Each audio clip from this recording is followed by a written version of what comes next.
Manchester United have just beaten Newcastle United 3-2 in our final home game in the Premier League.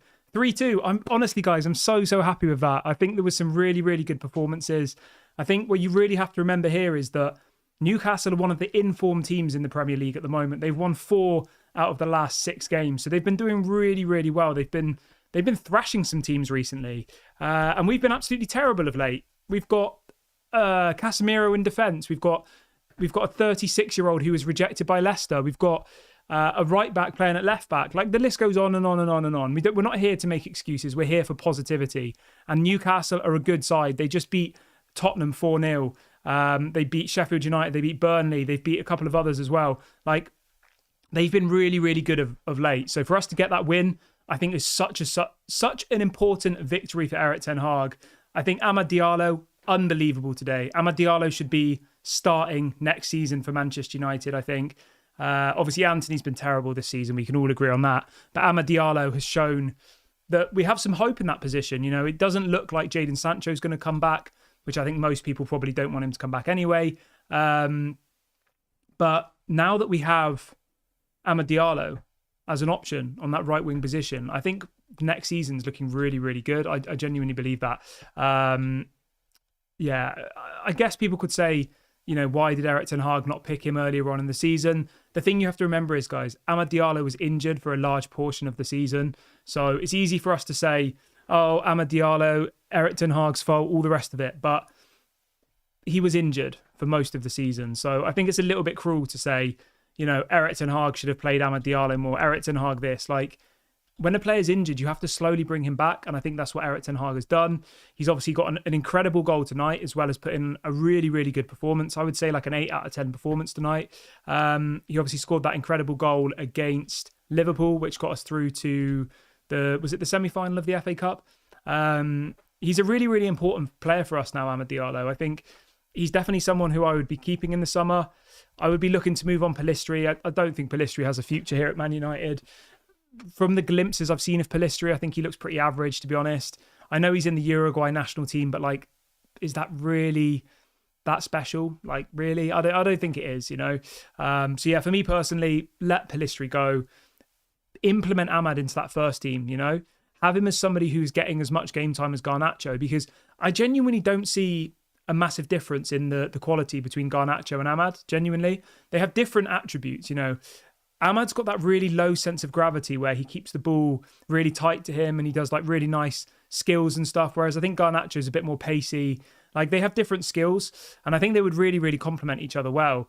Bruno Fernandes tonight, absolutely unbelievable. Unbelievable. And I've said this to you guys before, and some people think I'm crazy, but Bruno Fernandes is clearly our best player. Yes, he's wasteful at times, but if you look at his overall game, Bruno Fernandes was absolutely unbelievable tonight. There was question marks about whether he was even fit to play.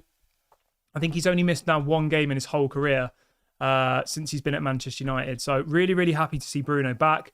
Let's see what people are saying in the comments section this evening. What have we got? David says, we've won 1 game and it justifies a poor season. The thing is with you, David, right? When you're a Manchester United fan, which I assume you are, you've got to celebrate every victory because you don't know when the next victory is going to come. And this isn't just a Eric Ten Hag thing. It's been like this for the last 10 years, you know? We've been so poor for the last 10 years that I've gone past the point of being like, oh, it's only Newcastle. Oh, we should be winning every home game anyway. Like, we shouldn't be winning any home game anymore. We don't have this divine right where just because we're Manchester United, we should be beating every team. Like, we're not the team that we were under Fergie. We are an average team, realistically. And I think that given the injuries and all the rest of it, I think Eric Ten Hag's actually done pretty well this season. I know that sounds crazy.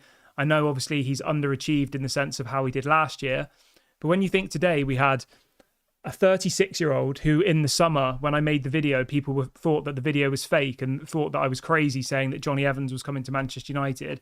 And, you know, and everybody in the chat was saying, oh, we're never going to see him anyway. He's a 6th choice centre-back. Johnny Evans has played more games than Martinez. He's probably played more games than Varane. Like, Johnny Evans has probably been our 1st or 2nd choice centre-back because of injuries. So you do have to give Erik ten Hag some credit that we've, gone and beaten an in-form Newcastle United side today, who are playing for Europe, remember? They are also playing for Europe. We're now level on points with them, and they really needed to win this game today. It's not like their season was over and they, were sending out the B team.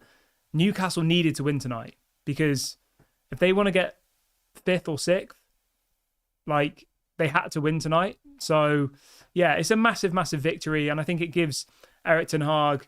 Somebody's saying Erik ten Hag's speech is happening now at Old Trafford. Somebody's saying they're booing him. I don't know what you're watching, mate. I'm sure they're not booing him. I'll go and watch that in a minute once I finish doing the video. I want to see what Erik ten Hag's obviously saying.